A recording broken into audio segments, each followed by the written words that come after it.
42 is here. अभिवादन स्वीकार कीजिए डॉक्टर सतीश पांडे का।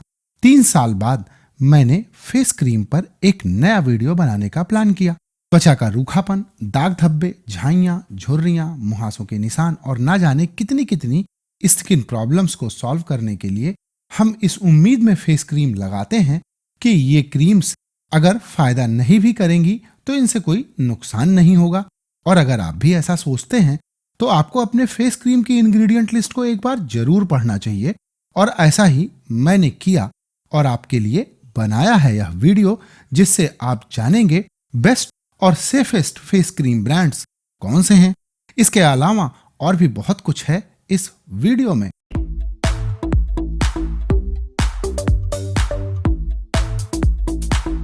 वीडियो थोड़ा लंबा जरूर हो जाएगा, लेकिन अंत तक देखेंगे तो आपका और आपके अपनों का बहुत फायदा होने वाला है। और वीडियो अच्छा लगे तो इसे लाइक जरूर कीजिएगा। तो इस वीडियो को बनाने के लिए मैंने भारतीय बाजार में बिकने वाले 40 फेस क्रीम ब्रांड्स की इंग्रेडिएंट लिस्ट को एनालाइज किया और आज जितने भी ब्रांड मार्केट में उपलब्ध हैं उनको इंग्रेडिएंट्स के आधार पर 3 अलग अलग हिस्सों में बांटा जा सकता है। तो सबसे पहले बात कैटेगरी 3 की। इस कैटेगरी में मैंने जिन भी ब्रांड्स को रखे हैं उनको बनाने के लिए 2 से लेकर 10 तक नुकसानदायक केमिकल्स इस्तेमाल किए गए हैं। और इन ब्रांड्स के नाम के साथ उन टॉक्सिक इंग्रेडिएंट्स की लिस्ट आपको स्क्रीन पर देखने को मिल जाएगी। और इस कैटेगरी का पहला ब्रांड है Aquasoft FC with vitamin E facial cream, Bella Vita organic की एंटी एक्ने और पिंपल रिमूवल फेस क्रीम।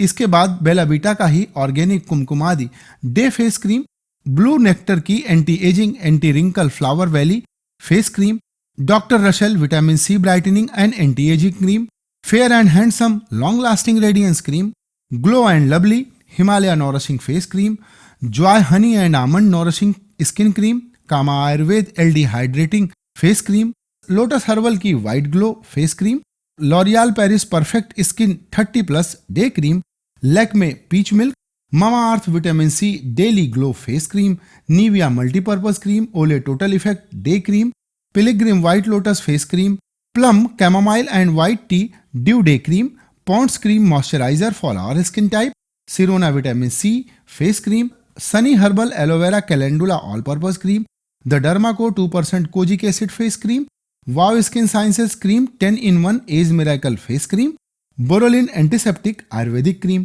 तो ये थे ऐसे ब्रांड जिनको बनाने के लिए कई टॉक्सिक केमिकल इस्तेमाल किए गए हैं और इनके नाम है ट्राईएथॉक्सी कैप्रियल सिलिक्सेन, तो methyl paraben, propyl paraben, isopropyl paraben और isobutyl paraben, synthetic colour, 2-फिनॉक्सी ethanol, इफ्रा certified allergen free, butylated hydroxy toluene यानी BST, वहीं बोरोनोपाल, क्वार्टेरेनियम 15, DMDM हाइड्रेटोइन और इमिडिया जोलिडिनिल यूरिया, DEA यानी डाई इथाइलोएमीन, MEA यानी मोनोइथाइलोएमीन और TEA यानी ट्राई इथाइलोएमीन, एडिटा मिनरल ऑयल जिसे paraffin, synthetic bags, paraffin oil, liquid paraffin. तो क्रीम खरीदते समय इस बात का ध्यान रखिएगा कि ये टॉक्सिक केमिकल आपके प्रोडक्ट में नहीं होने चाहिए। अब आइए बात करते हैं कैटेगरी 2 की। इस कैटेगरी में मैंने उन ब्रांड्स को रखा है जिन्होंने पूरी इंग्रेडिएंट लिस्ट लिखी ही नहीं। और इन प्रोडक्ट्स के नाम है बायोटिक की विटामिन C क्रीम और बायोटिक की ही coconut brightening insta glow cream, Boroplus healthy skin antiseptic cream, Charles face cream, Ayuga की 10% Kumkumadi skin radiance day cream, Mamaearth baby blissmith face cream. इसमें फ्रेग्रेंस तो मिला है लेकिन प्रिजर्वेटिव का नाम कंपनी ने नहीं लिखा है। वहीं नेट हैबिट ऑल डे मलाई क्रीम 3 अलग अलग वेरिएंट्स में आती है, हॉट, ड्राई और ह्यूमिड वेदर के लिए। कंपनी ने इंग्रेडिएंट लिस्ट में प्रिजर्वेटिव और इमल्सिफायर के नाम नहीं लिखे। और इस विषय पर जब मैंने नेट हैबिट को मेल करके पूरी इंग्रेडिएंट लिस्ट बताने को कहा तो उनका कहना है कि हम अपने फॉर्मुलेशन को डिस्क्लोज नहीं करते, जबकि भारतीय कानून कहते हैं कि ब्रांड्स को बनाने के लिए जो भी इंग्रेडिएंट इस्तेमाल किए जाएं उनकी पूरी इंग्रेडिएंट लिस्ट लिखना जरूरी है। तो नेट हैबिट न सिर्फ ग्राहकों के साथ फ्रॉड कर रही है बल्कि भारतीय कानूनों का उल्लंघन कर रही है और दुर्भाग्य यह है कि हम लोग कुछ भी नहीं कर सकते। इसके बाद नाम आता है पतंजलि ब्यूटी क्रीम और रूप मंत्रा आयुर्वेदिक फेयरनेस क्रीम। इनकी इंग्रेडिएंट लिस्ट में 10% से ज्यादा इंग्रेडिएंट आपको पढ़ने को नहीं मिलेंगे। ऐसा ही कुछ हाल Vicco turmeric VSO skin cream का भी है। वहीं Organic Harvest daily day cream में कंपनी ने क्रीम बेस लिखकर सब कुछ गायब कर दिया है।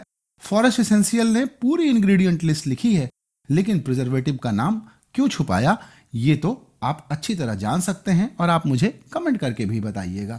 वहीं गुलनेर की एलो विटामिन ई एक ऐसी क्रीम है जिन्होंने सिर्फ 4 इंग्रेडिएंट लिखे हैं, लेकिन प्रिजर्वेटिव कौन सा डाला है इसका कोई विवरण कंपनी ने नहीं दिया है। तो जब हमें यही नहीं पता कि इन क्रीम्स को बनाने के लिए क्या क्या कंपनी ने मिलाया है, तो ऐसे ब्रांड्स को खरीदना मुझे लगता है मूर्खता ही है। आपका इस बारे में क्या कहना है कमेंट करके जरूर बताइएगा। और अब आइए बात करते हैं कैटेगरी 1 की। 3 साल पहले जब मैंने इस तरह का पहला वीडियो बनाया था तो 5 सेफ प्रोडक्ट खोजने के लिए भी बहुत मेहनत करनी पड़ती थी। अंत में मैंने सिर्फ 3 ही प्रोडक्ट रिकमेंड किए थे और आज आप लोगों की वजह से बहुत से अच्छे फेस क्रीम ब्रांड भारतीय बाजार में उपलब्ध हैं। अगर आप Born Organic, New Herbal, Just Herb, the Moms Co natural vita rich face cream, Soul Tree, Mist and Dew, Vilva ultra moisturising cream, Indus Valley का डी पिगमेंटेशन जेल और मिस्ट एंड ड्यू की एवर यूथ क्रीम का इस्तेमाल कर रहे हैं, तो आपको बेफिक्र रहना चाहिए, क्योंकि ये ऐसे ब्रांड्स हैं जिनको बनाने के लिए कोई टॉक्सिक इंग्रेडिएंट इस्तेमाल ही नहीं किया गया है। लेकिन इस वीडियो के लिए मैंने जो 3 ब्रांड्स चुने हैं वे इन सबसे थोड़ा अलग हैं। तो आइए अब बात करते हैं नंबर 3 के ब्रांड की। वो है ब्लश बनी ऑर्गेनिक्स का mother and baby care body and face butter cream. इस क्रीम का इस्तेमाल आप चेहरे के अलावा शरीर पर भी मॉइस्चराइजेशन के लिए कर सकते हैं। Pregnancy, breast feeding, sensitive skin और बेबी सेफ यह प्रोडक्ट है। इसको बनाने के लिए कोई भी फ्रेग्रेंस और एसेंशियल ऑयल, प्रिजर्वेटिव और इमल्सिफायर का इस्तेमाल नहीं किया गया है। जिनकी स्किन एक्सट्रीमली ड्राई है उनके लिए इससे अच्छा प्रोडक्ट भारतीय बाजार में नहीं मिलेगा। लेकिन अगर आप खुशबू के दीवाने हैं तो इसे मत खरीदिएगा, क्योंकि इसमें फ्रेग्रेंस नहीं है। प्रेगनेंसी और ब्रेस्ट फीडिंग के पहले 3 महीनों में इस्तेमाल करने के लिए आज भारतीय बाजार में उपलब्ध यह एकमात्र ब्रांड है जिसका उपयोग आप बेफिक्र होकर कर सकती हैं। अब आइए बात करते हैं नंबर 2 के ब्रांड की, जो है herb science natural grow pro collagen face cream. अगर आप इस क्रीम का इस्तेमाल करते हैं तो इसका भरपूर मॉइस्चराइजेशन स्किन को पोषण देता है, जिससे रेडियंस और ग्लो बढ़ता है। साथ ही यह एंटी एक्ने क्रीम का भी काम करती है और इसके इस्तेमाल से कोलेजन प्रोडक्शन बढ़ता है, जिससे एजिंग की समस्या भी कम होती है।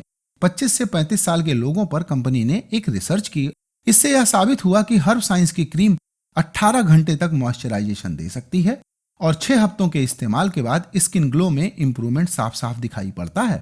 और अगर ऐसा नहीं होता तो कंपनी मनी बैक गारंटी देती है, यानी फायदा ना हो तो पैसे वापस ले लीजिए। और इन प्रोडक्ट्स को खरीदने के लिए आप डिस्क्रिप्शन में दिए गए लिंक का भी इस्तेमाल कर सकते हैं। और आइए अब बात करते हैं नंबर 1 प्रोडक्ट के बारे में, जो है 100% मॉइस्चराइजिंग फेस क्रीम। 2 तरह की क्रीम कंपनी बनाती है। एक है सीडरवुड। ऐसे लोग जो मुहासे या किसी अन्य फंगल इन्फेक्शन की वजह से परेशान हैं, उन्हें इस क्रीम का इस्तेमाल करना चाहिए। इसके इस्तेमाल से आपकी समस्या बिना किसी टॉक्सिन्स के आसानी से दूर होगी। यह प्रोडक्ट 100% सेफ होने के साथ साथ बाजार में उपलब्ध अन्य ब्रांड्स की तुलना में काफी सस्ता है। इसके अलावा कंपनी की दूसरी क्रीम है रोज फेस क्रीम।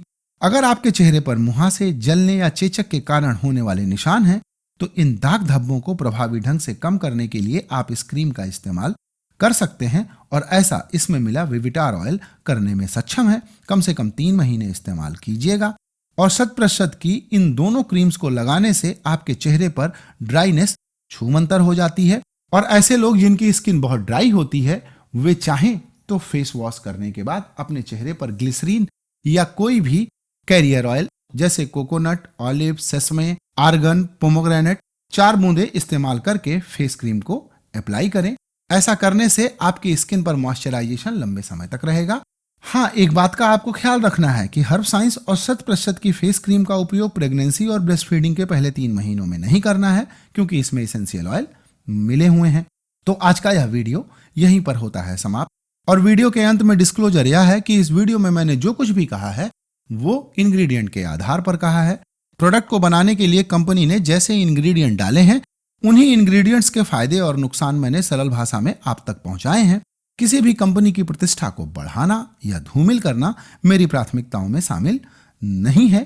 तो उम्मीद है कि आपको इस वीडियो से कुछ नया जानने को जरूर मिला होगा। और अगर इस वीडियो में आपको कुछ अच्छा या खराब लगा हो या कुछ पूछना हो तो कमेंट कीजिएगा। कुछ भी नहीं करना चाहते तो कम से कम लाइक तो कर दीजिए। वीडियो देखने के लिए धन्यवाद।